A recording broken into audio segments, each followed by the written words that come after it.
কলমির শাক তো আমরা সবাই রান্না করি, কিন্তু সেই সিম্পল কলমির শাককে কিভাবে একদম অনুষ্ঠান বাড়ির মতো লোভনীয় আর স্পেশাল বানানো যায় সেটাই আজকে শেয়ার করব। কলমির শাক একদম ছোট্ট ছোট্ট কুচি করে কেটে জল ঝরিয়ে নিয়েছি।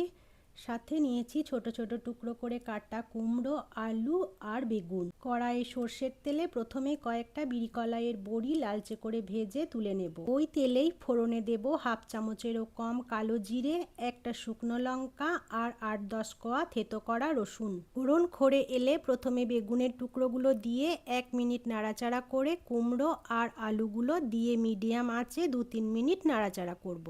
এবার দিয়ে দেব স্বাদ মতো নুন, চিনি আর হলুদ গুঁড়ো আর 2টো চেরা কাঁচা লঙ্কা। আবারও 1 মিনিট নেড়ে চেড়ে কুচানো শাকগুলো দিয়ে দেব।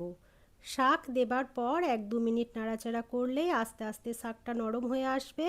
আমি কিন্তু এই রান্নায় কোনো রকম এক্সট্রা জল যোগ করব না, শাকের জলেই সবজি সিদ্ধ হয়ে আসবে। একদম লো আঁচে ঢাকা দিয়ে 5-6 মিনিট রেখে দেব।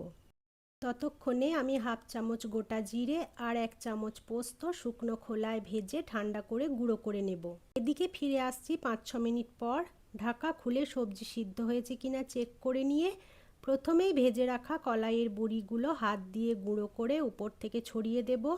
জিরে আর পোস্তর যে ভাজা মশলাটা তৈরি করেছিলাম সেটাও ছড়িয়ে দেব। হাফ চামচেরও কম শাহি গরম মশলার গুঁড়ো আর হাফ চামচ গাওয়া ঘি দিয়ে 1-2 মিনিট নাড়াচাড়া করে নামিয়ে নেব।